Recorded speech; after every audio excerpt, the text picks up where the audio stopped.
Ang ating topic para sa hapon na ito, mga kapatid, kung sulat sa Hebreo, no? Nandito na po tayo sa chapter 3. Ang gamit po nating version ay ang Biblia Tagalog 2001 version po. Ayan, Hebreo 3. Simula na po tayo. Ang title niya, Higit na Dakila kay Moises. Naalala niyo po yung ating background dito sa sulat sa Hebreo ay para po ipakilala ng lubos-lubos ang Panginoong Hesus na siya'y higit sa mga anghel, na siya'y higit maging kay Moises, higit po, diba sa mga physical po na naging high priest katulad ni Aaron. Yun po ang dinidiin dito. Para po doon sa mga malapit na pong tumalikod at mga tumalikod na ay magbalik loob po sila sa Panginoon. So ito po, nasabi po dito verse 1, kaya mga banal na kapatid. So ang sabi po in-address po sa Holy Brothers, banal na kapatid. Tandaan po natin yan kasi meron po yung significance mamaya. Mga kabahagi sa makalangit na pagkatawag. O yung Holy Calling nga po, no? Sa English, isaalang-alang ninyo na si Jesus ang apostol at pinakapunong pari ng ating pagpapahayag. Ay tapat sa nagtalaga sa kanya gaya ni Moises na tapat sa buong sambayanan ng Diyos. So, dyan po muna tayo huminto, no? So, dito po mga kapatid, balik tayo sa verse 1. Sabi po dyan, no? Banal na mga kapatid. Yun po yung tinatawagan dito, yun po yung in-address sa sulat. Yung mga we are mga nasasanctify, pinapabanal na po ng Diyos dito pa lamang po sa lupa. Mga banal na kapatid, mga saints, tayo po iyon. Tagusan po yan sa atin, para po yan sa atin. Paalala, warning, lahat ng mga tagubilin, lahat ng kailangan nating gawin, ito po iyon. No? Na nabanggit nga po natin noong nakaraan, yan po, dahil po sa pagsasakripisyo ng ating Panginoong Hesukristo, ng kanyang buhay, ng kanyang banal na dugo, na naging kapatawaran po, naging kabayaran po, naglinis sa ating mga kasalanan, at ngayon po, siya pong nagpapabanal po sa atin na nagmula po sa pagiging makasalanan, sinner, ay transform niya po into His righteousness of God. Yan po yan mga kapatid. We come to the Lord a sinner. Lagi po natin pinapaalala yan. We come to Him a sinner. Nandito na po tayo, linilinis na nga po, tinatama na, sinasanctify na po. Diba? Tinansform na po, dinamitan tayo spiritual ng kanyang righteousness na siya po nating sinusunod at pinapamuhay po ngayon. So we are the righteousness of God. We are a new creation na po. Bagong nilalang na. Diba? Hindi po natin kasi marirepresent ang Panginoon bilang tayo ay ambassadors, no? We are kingdom citizens. We are sons and daughters, heirs of His kingdom. Tayo yung representative niya dito sa lupa, dito sa earth, dito sa mundong ito na binabalot ng kasamaan na pinaghaharian ni Satan. Hindi po tayo pwedeng mag-represent as sinner. Kasi holy po yung nire-represent natin So ito po yun, banal. Sinasanctify na first fruit of His creatures. Na sa kanyang nalalapit na harvest, sa second coming niya, sa final redemption niya sa atin, ay tayo. Yung tutubusin niya, first fruit. Mga unang ani. Mga bagong nilalang niya. Nasabi nga po, sa James, chapter 1, verse 18. Sabi po dito, ayan ayon sa kanyang kalooban, ginawa niya tayong mga anak niya sa pamamagitan ng pagkilala natin sa katotohanan upang maging higit tayo sa lahat ng lilikha niya. So yan po yun mga kapatid, upang higit tayo sa lahat ng nilikha niya. First fruits po Kumbaga sa ani, yung unang mga ani, yun yung talagang malulusog. Yun talaga yung mga nagsiksik, liglig. Yun yung inaasahan ng Diyos sa atin Na tayo na po yung magiging wangis niya 'Di ba? New creation, first fruits. So, na-reveal din po dito mga kapatid, tungkol po sa bunga mga kapatid. Nasabi po ng pinut po sa akin ng Panginoon na habang po ang Holy Spirit niya ay nagbe-bear po ng fruit sa atin, di po ba? Yun po yung wangis, yun yung Christ-likeness, di ba? Sa pag-uugali, sa pag-iisip, sa karakter, sa behavior, sa way of living, way of speaking. Yan, wangis niya yan. Yan yung binubunga sa atin ng Holy Spirit. Pero ang na-reveal po dito na tayo, sabi nga no, first fruits. So tayo po pala, na habang nagbe-bear ng bunga sa atin ng Diyos, tayo na po pala yung mismong bunga. Ang galing no? Tayo as a whole. Tayo ay bunga ng Diyos. Ang galing. Thank you Lord. So, yun po yun, nasa kanyang, ano nga po no, sa kanyang pagbabalik, tayo po yung kanyang kukunin, yung kanyang mga bunga. No? Tayo yung kanyang mga napabanal. 'Di ba? Hanggang sa kanyang wangis. Thank you Lord for that. At ang bunga po ay nagsisimbolismo din po, no? Kung ang prutas nagsasatisfy, nagtumutulong sa iba para sila'y mabusog, mapuspos po sila physical, ganyan ang bunga, 'di ba? Para mabusog yung tao. Tayo as bunga, bubusugin din natin yung iba.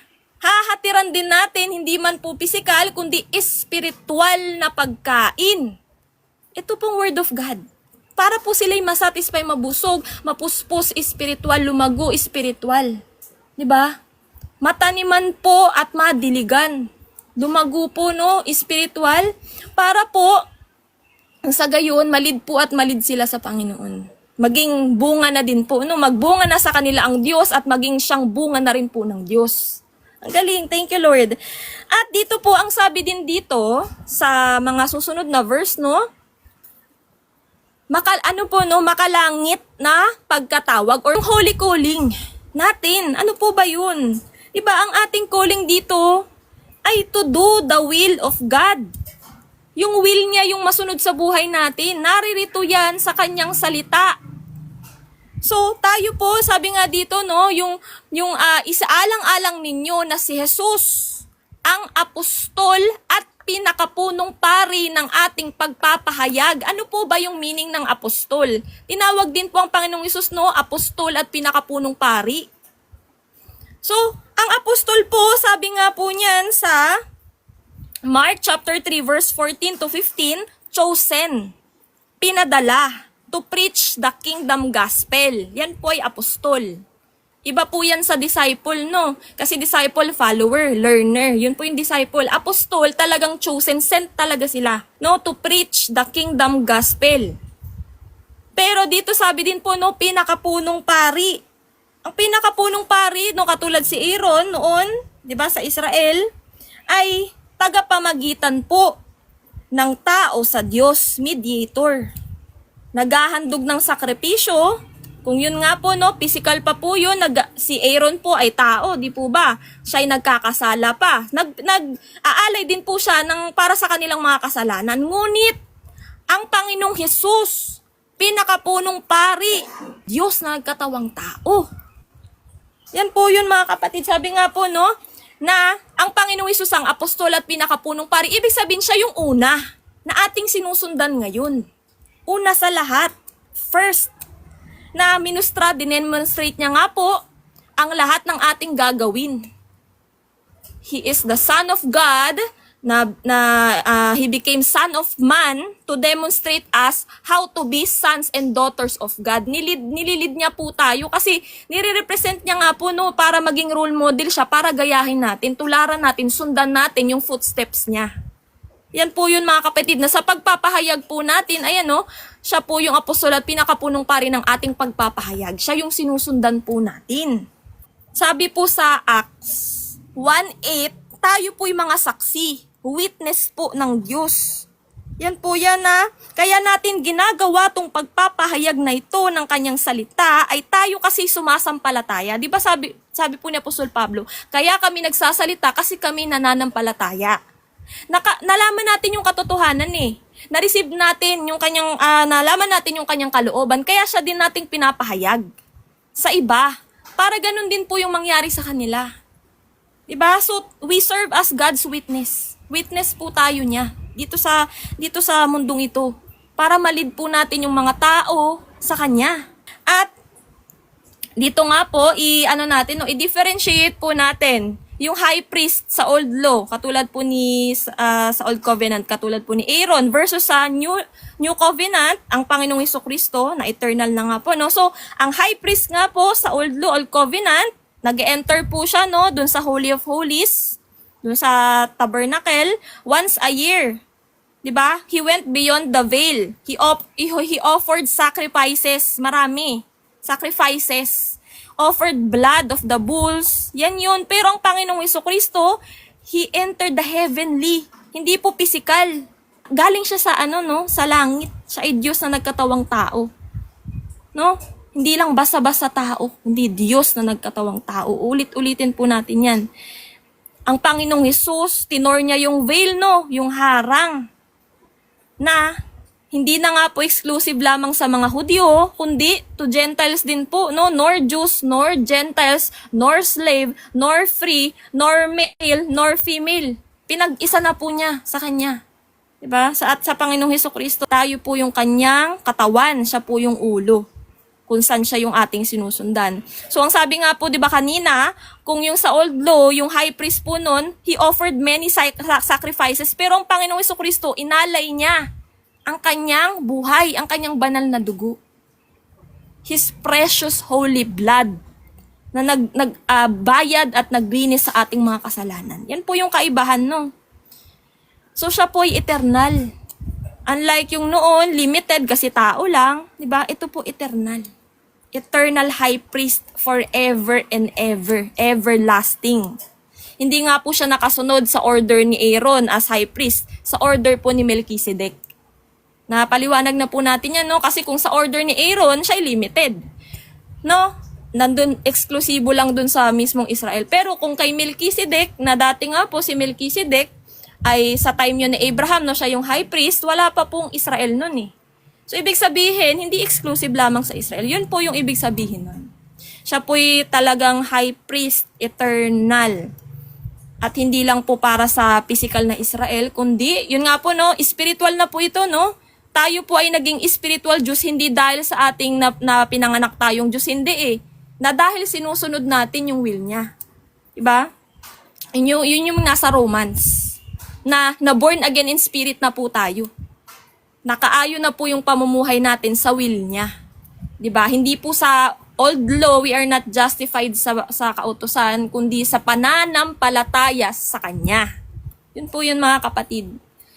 So, balik po tayo. Sabi po dito, no? Ay tapat sa nagtalaga sa kanya, gaya ni Moises na tapat sa buong sambayanan. So, nandito na po, no, itong chapter po na ito ay pinapatungkulan na ang Panginoong Hesus ay higit kay Moises. Bakit po ba nabanggit ang pangalan ni Moises dito? Kasi nga po, yung mga Israelita nga po ay mas naniniwala po sila. Kasi old law nga po yung sinusunod nila, di ba? Yung sinulat po ni Moises, yung Torah. Yan po yun, yan yung sinusunod nila. Kaya po dito, dinidiin po nung sumulat dito sa mga taga-Hebreo na mas higit ang Panginoong Hesus kesa sa mga anghel, kesa kay Moises.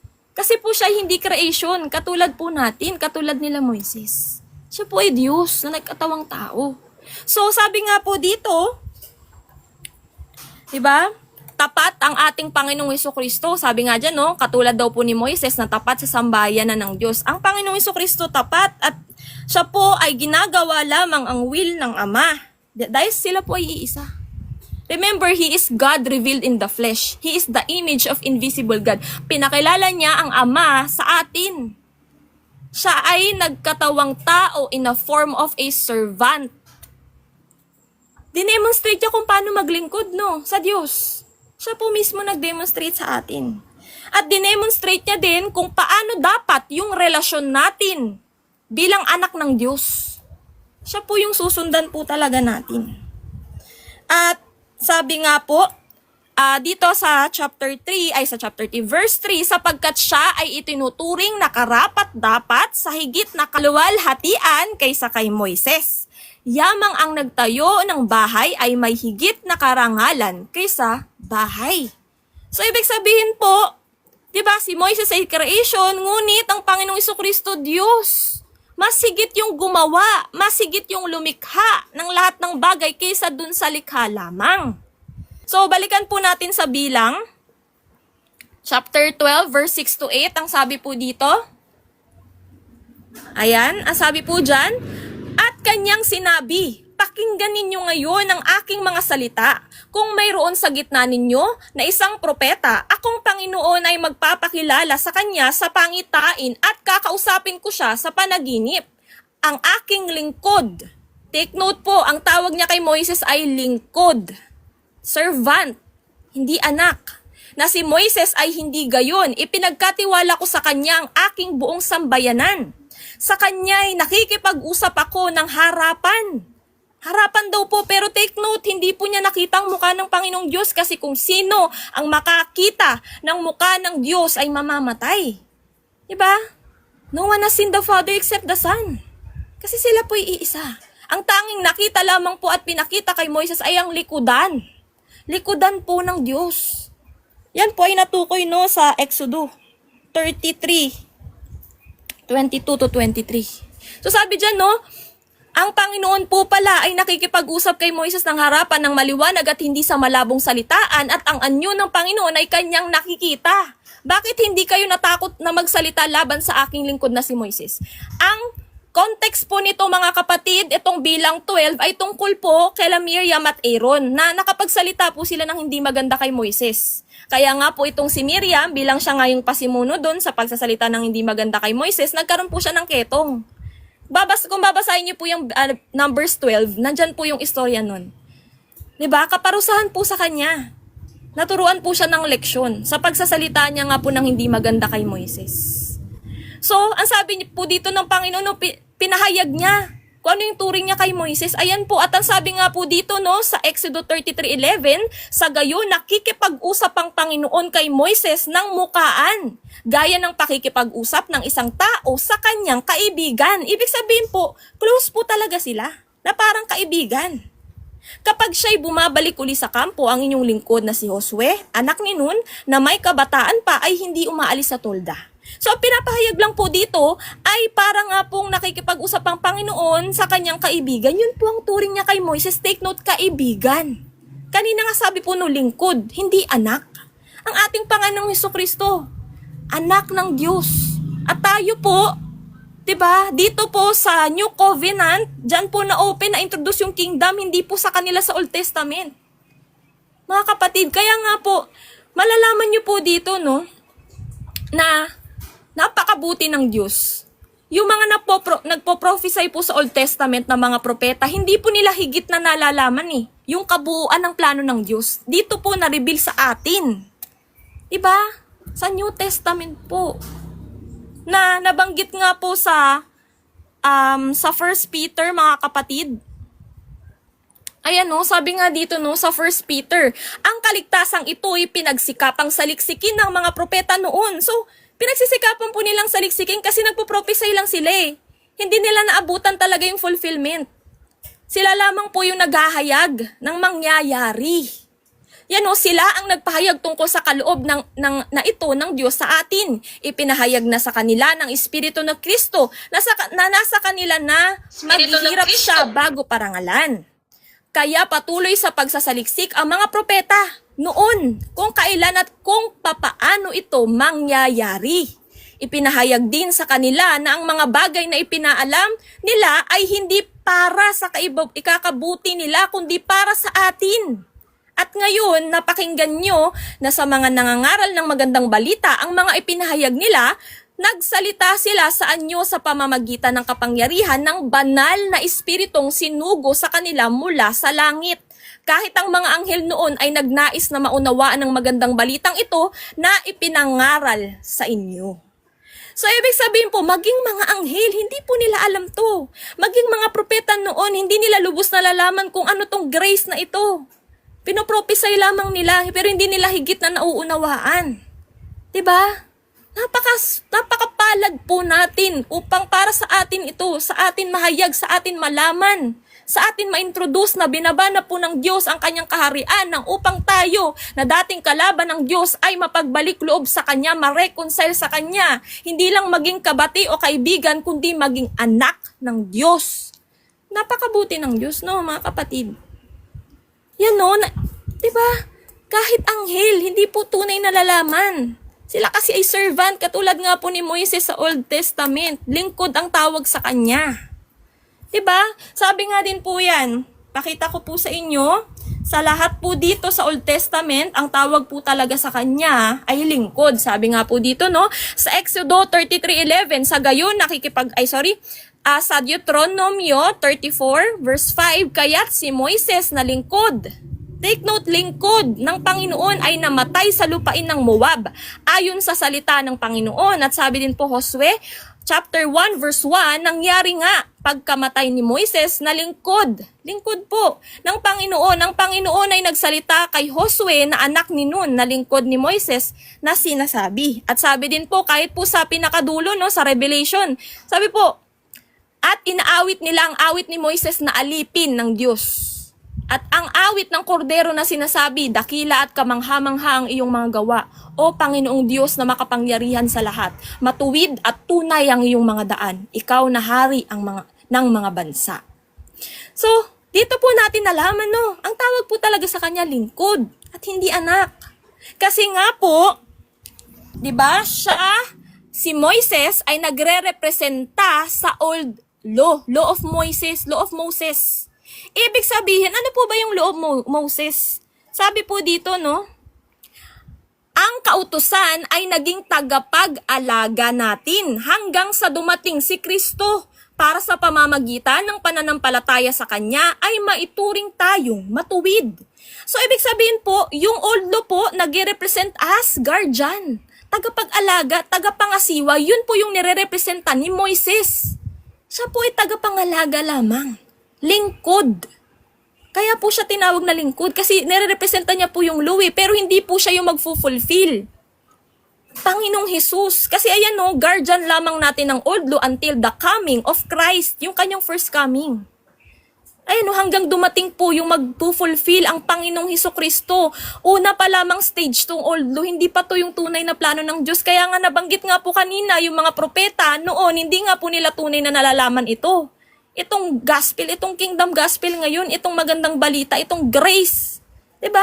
Kaya napakapalad po natin na tayo po ang nakakaalam nito, nababasa na po natin within our hands na po, no? Babasahin na lamang po natin. Kikilalanin na lamang po natin siya. Isisik ang kanyang kaharian na ibinaba niya po, no? 'Di ba? Magmula sa langit nung siya'y nagkatawang tao, kingdom of God na siya nating isisik at ang kanyang righteousness. Kasi po, hindi tayo magiging righteous sa sarili natin. Hindi natin kayang iligtas ang ating mga sarili kasi we fall short of the glory of the Lord. Tayo'y nagkasala. Siya po ay hindi. So, siya po yung nagbayad. Bilang siya po yung talaga po, no, holy, blameless, and righteous. Righteousness niya yung ibinigay niya sa atin para ating sundin. 'Di ba? Maging righteousness of God para ma-representa po natin siya. Kasi ulitin ko po, hindi natin pwedeng i-represent ang Diyos as sinner pa rin. Kaya nga po, tinatawagan ng Diyos na lumakad sa katuwiran at kanyang kalooban. 'Di ba, mga kapatid? Nang upang ang ating mga kaisipan, ang ating mga pamumuhay na makalaman at makamundo, maging may kabanalan na, righteousness na niya, mga kapatid. So, yun po pala, no, yun po pala yung nire-representa ng old law, which is si Moises. Yan po yung kaya nga po hindi nga rin po siya nakapasok sa promised land. 'Di ba? Kita nyo po, ganito na po ka-close sila, ang relasyon ni Moises sa Diyos. Pero hindi po siya hinayaang makapasok sa promised land. Kasi nga po, 'di ba, na-remember na topic na banggit po natin, yung kanyang pagsuway dun sa bato. Dun po kasi, no, dun po siya naparusahan eh. 'Di ba? Na hindi niya sinunod yung utos ng Diyos. Sabi doon, tell the rock. Ang ginawa niya, in-strike niya twice. At naging mapagmataas siya, naging impatient siya, naging ma-pride siya. No? Hindi siya naniwala sa Diyos. Hindi niya pinakilala ng lubos ang Diyos na sa kanya galing yung biyaya. Sa kanya galing yung tubig doon sa rock na mag-flow. 'Di ba? Para mabigyan yung mga Israelita ng maiinom. Mula doon, talagang nagkaroon ng kaparusahan kay Moises, no? Pero alam naman po natin na si Moises po ay, alam naman po natin, no, siya ay nagbago, nagsisi.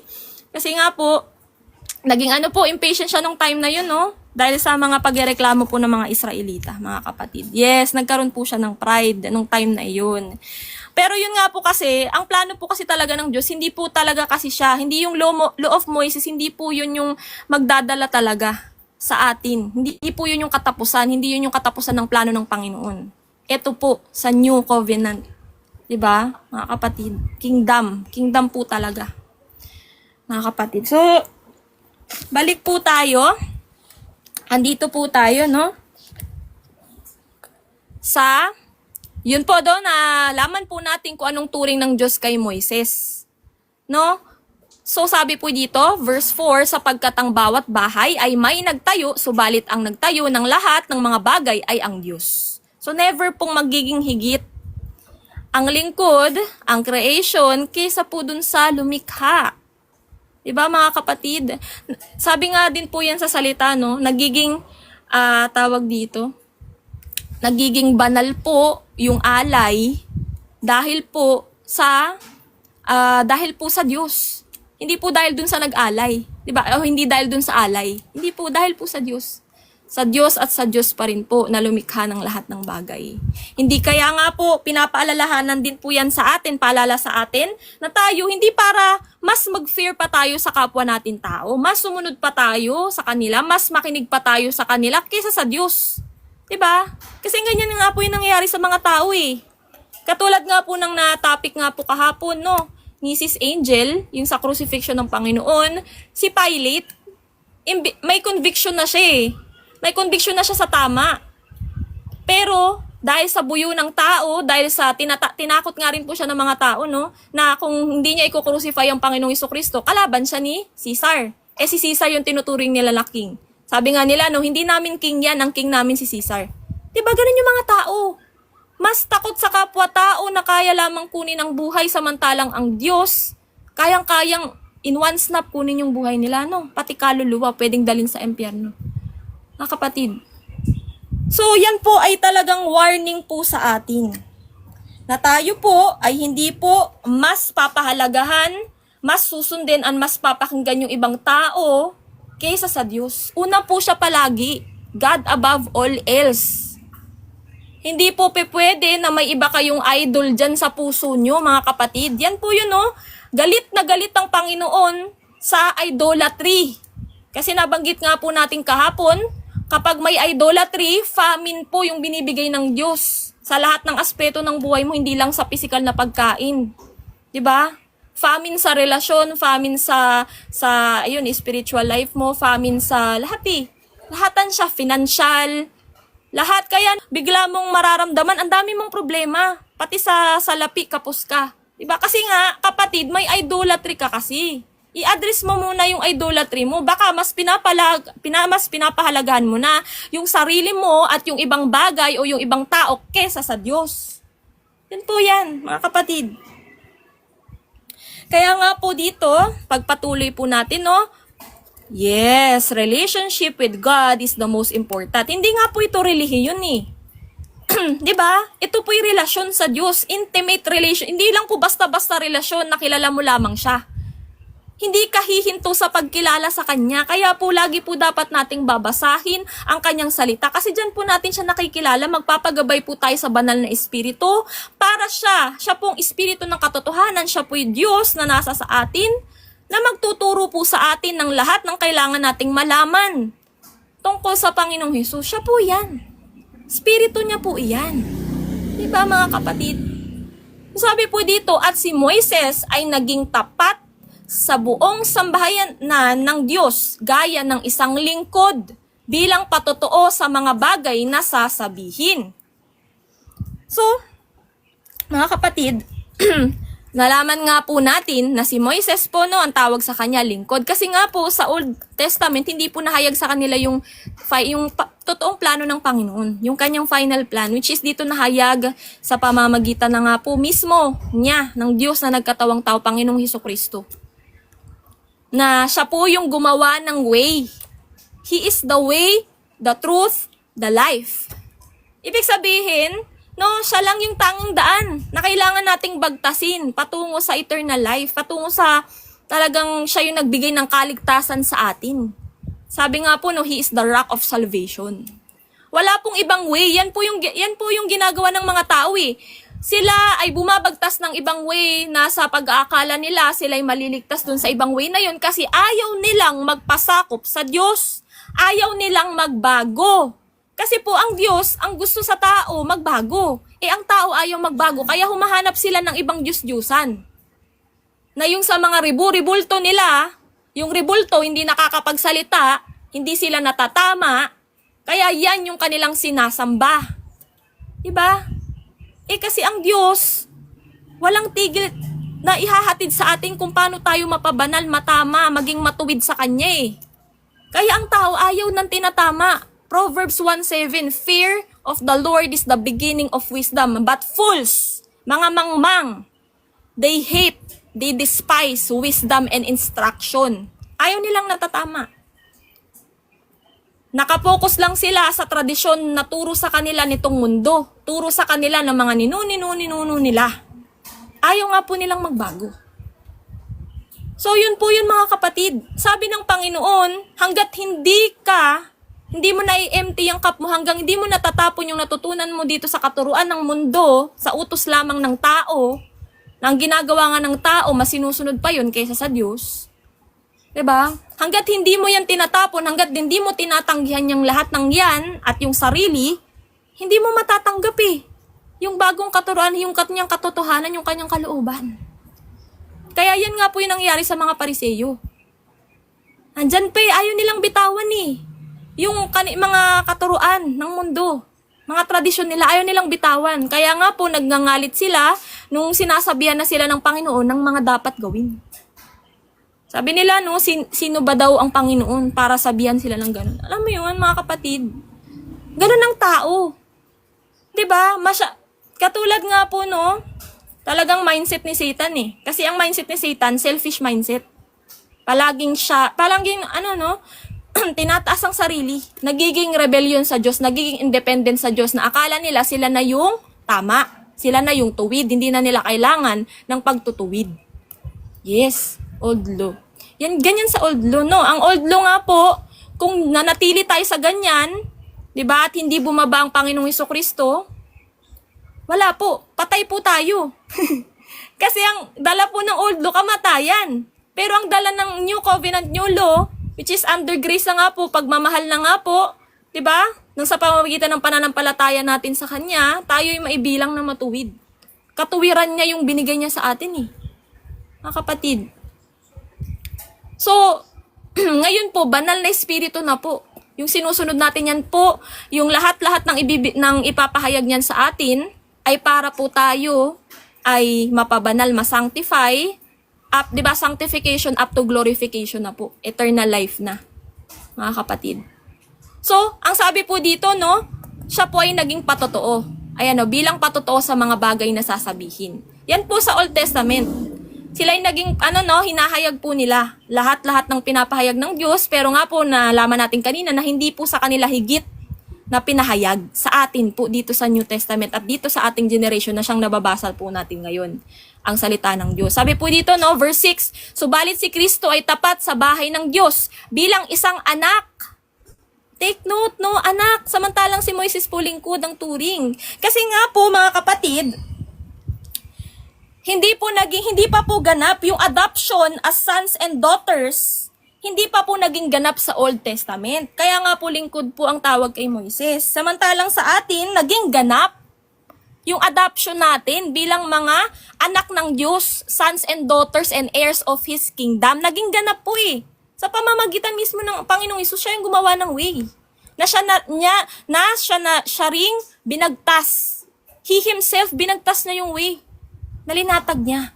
Para ipakita sa atin, i-demonstrate sa atin na pinagtagumpayan niya. Kung pinagtagumpayan niya na ang lahat, so tayo nababagtas din dun sa linatag niya na daan, ay tagumpay din. Garantisado. Diba? Kailangan na lamang nating tiisin.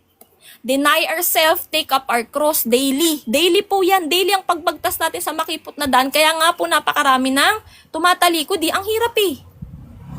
Pero, nandyan ang promise ni Lord. Diba sabi niya, take heart, I overcame the world. Pinagtagumpayan niya na ang lahat ng to. Linatag niya na lahat. Diba? Finulfill niya na ang lahat para nga po tayo sa atin. Gagawin na lamang po natin. Nandyan na yung blueprint, no? Susundan na lamang po natin. Titiisin na lamang po natin. Mag-share na lang tayo sa kanyang suffering. Kasi nga po, we follow his footsteps. Kung ano yung kanyang pamumuhay noon, kung ano ang kanyang pag-uugali, kung ano ang kanyang karakter, kung ano ang kanyang mga pinakita noon, kanyang wangis, yun po ang ating susundin. Diba mga kapatid? So, tagumpay po ito. Kailangan na lang nating ipamuhay sa ating buhay mga kapatid. So, pagpatuloy po natin, no? Ayan, sabi doon, bilang isang anak at tayo ang bahay. Tayo po, the church. We are the temple, we are the church. Tayo ay body, katawan ni Kristo, na iyon kung ating iingatang matibay. Take note mga kapatid ha, yun yung warning. Sabi kanina, di ba, address po sa mga holy brothers. Doon sa mga saints. Sa mga pinapabanal ng Diyos. Sa mga pinapabanal ng Diyos, may warning pa rin po. Ayan ang sabi. Kung ating iingatang matibay hanggang sa katapusan. So wala pong one save, always save dito. Ayan o. Napakadami po niyan dito sa mga susunod na na mga verses. Na dinidiin po na kung iingatan nating matibay, yung na-receive nating kaligtasan na libre ipapamuhay na lang natin hanggang sa katapusan. Ang ating pagtitiwala sa Kanya. At itong hope, itong pag-asa natin na sa Kanya lamang, na kung tayo'y aalis dito sa kaligtasang ito, na kung tayo'y tatalikod, mawawala yung ating pananampalataya sa Kanya, mawawala tayo dun sa kaligtasan. Tao na yung umaalis. Ang Diyos gusto maligtas ka, ikaw na mismo yung tao yung umaalis Diba? Ang Panginoong Jesucristo ang ating pag-asa. Siya ang founder ng ating salvation. Siya ang founder and perfecter and finisher of our faith. Sa Kanya nagmula, sa Kanya matatapos. So hanggang katapusan to. Hindi to bilang ikaw lang ay nanampalataya isang beses yun na, hindi. Papamuhay mo yan hanggang sa huli. Ayan o. Kasi wala pa naman ang redemption ng Panginoon. Remember, ito mga kapatid, remember, ang ating katawan, nandito pa tayo sa katawan. Ang katawan natin, di ba? Ang katawan natin, hindi pa tayo glorified body. So, nandyan pa yung mga temptations, nandyan pa yung lahat ng mga kailangan nating ingatan. Diba? Kailangan nating tanggihan. So, yan po yan. Wag po tayong palaging magpakampante. Kaya nga po yung one save, always save, no, nakakalin lang po talaga. Kasi ang nangyayari po, binabahagi din yan sa mga kapatid natin sa iba't ibang sulok ng bansa, na yung ganyang katuruan nga po ang nagpapakampante sa mga tao, nagtotolerate sa kanila magkasala na akala nila, save na sila, na okay na lang ngayon na mamuhay ulit sa kasalanan kasi save na sila Hindi po. Grace is not license to sin. Grace, tinatama tayo niyan para matanggihan ang lahat ng unholiness, ungodliness, unrighteousness, uncleanliness natin sa ating mga pamumuhay, sa ating mga sarili. Padiretso po yung lakad, hindi po paatras. Papunta po sa kaluwalhatian, papunta po sa kabanalan. Papunta po sa wangis ng Diyos. Hindi pa atras. Diba? So, sabi nga po dito, sabi nga po sa 1 Timothy. So, mahigpit po na nabilin. Naingatan pong matibay hanggang katapusan, endure until the end. Diba? For those who endure until the end will be saved. Yan po yan hanggang katapusan. Sabi kasi po sa 1 Timothy chapter 4 verse 1, pagtalikod sa pananampalataya. Ngayon ay maliwanag na sinasabi ng Espiritu na sa mga huling panahon ng iba'y tatalikod sa pananampalataya sa pamamagitan ng pakikinig sa mga mandarayang espiritu at sa mga aral ng mga demonyo. O yung tinatawag po na doctrines of the devil. Kasi kung merong katuruan po ang Diyos, may 'di ba, hindi papatalo si Satan. May katuruan din siya. May doctrines din siya. 'Di ba? Yung doktrina niya, yun ay kasinungalingan, deception. Na nakapackage na nga po, na akala po natin mabuti, akala po natin tama. Ganyan po yung ni Satan, tactic ni Satan. Binalot niya sa almost good. 'Di ba nabahagi natin yan dati? So gagamitin natin ngayon yung discernment. para ma-discern natin yung good sa almost good. Kasi yung almost good, doon na po pinakis ni Satan yung evil. Para mahiligaw niya yung mga maraming kaluluwa, sister. Yes. Ay nga po yun mga kapatid, no? Sabi dito, maraming tatalikod ngayon sa last days. Sa kanilang mga pananampalataya dahil, sabi no, sa mga mandarayang espiritu at aral ng demonyo.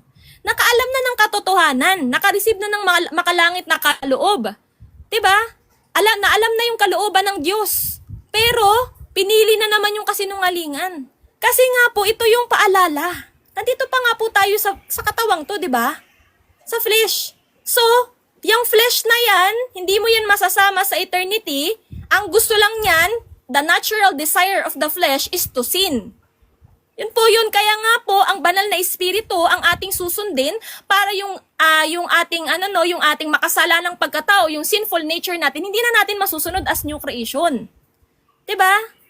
Sabi nga din po no, sa Mateo 24 verse 10 to 12, maraming tatalikod, magtataksil at mapupuot sa isa't isa. Maraming bulaang propeta. Ito po yung dahilan mga bulaang propeta ang lilitaw, apostasy. Amen. Nasa Hebrews 6 po yan. Nandito din sa ating tinatopic mga susunod po na mga chapters. Sabi po dito, no? Maraming bulaang propeta ang lilitaw at ililigaw nilang marami. Dahil sa paglaganap ng kasamaan, ang pag-ibig ng marami ay lalamig. Yan po yan. Kasi, alam mo kung bakit lalamig? Kasi yung bunga ng banal na espiritu na pagmamahal, ikaw, ang binubunga mo na ngayon, kanino ka na nakikinig, di ba? Sa doctrines of the devil. So, ang binubunga mo na ngayon sa kaaway. Di ba? So, nagiging malamig ka na ngayon. Wala na yung pagmamahal. Napapansin mo, no? Nagiging magagalitin ka na wala ka ng patience, nawawala na eh. Unti-unti na. Kasi nga, nawawala na yung pananampalataya mo. Dahil dito ka na nakikinig sa mga maling turo. Wala ang propeta na ililigaw lamang. Sabi nga po, no, even the elect will be deceived. Yan po yung warning. Mga kapatid. Yan po yung warning. Kahit yung elect ng Diyos, madideceive. Kasi ulit-ulitin ko, nandito pa nga tayo sa katawan. Diba, nandyan ang evil schemes ni Satan. Kaya nga po, paalala sa atin, no? Paalala po sa atin ng Diyos, na sa panulat din ni Apostol Pablo, na wag tayong maging magpakampante. Na akala natin matatag na tayo, no? 'Di ba? Na binabagtasan natin tong makipot na akala natin matatag na tayo, kaya nakakampante na tayo. Hindi. Wag tayong makampante kasi nga, andyan lang si Satan. Nandyan lang yung evil forces nila. Nya. 'Di ba? Nandyan pa rin yung mga temptasyon, nandyan pa rin yung yung kanyang boses. Napilit nga po tayong hinahatak pabalik sa kanya dito sa Kingdom of Darkness. So lagi po sabi nga po no, kahit sa Revelation, sabi doon, hold fast that no one may seize your crown. Bakit po ilalagay yun doon kung one save, always save? Diba? Bakit po ilalagay po dito sa mga salvation letters na mag-ingat kung one save, always save na? Diba? Bakit sasabihin yung mga ganito? So, sa nga po, no, itong rebellion, kasi nga po ang nangyayari, yung mga tumatalikod o yung mga nawawalan nga po ng mga pananampalataya sa Panginoong Jesucristo, bumabalik nga po dito sa mga kasinungalingan turo. Ayan, yung sa mga pakikinig sa mga bulaang propeta, bumabalik na po yung yung pag-uugali nila, giging prideful na po. 'Di ba? Tumitigas na naman, nagiging self-righteous. Ito po yung tinatawag na rebellion na nabanggit po sa 2 Thessalonians 2. Na bago po, yung sabi doon, 'di ba? Magkakaroon ng paghihimagsik ang tao, 'di ba? Sa Diyos. Yan po 'yun, pagtalikod sa pananampalataya. Rebellion na naman sa Diyos. 'Di ba? Yung will ng Diyos, hindi na po 'yun yung ginagawa nila.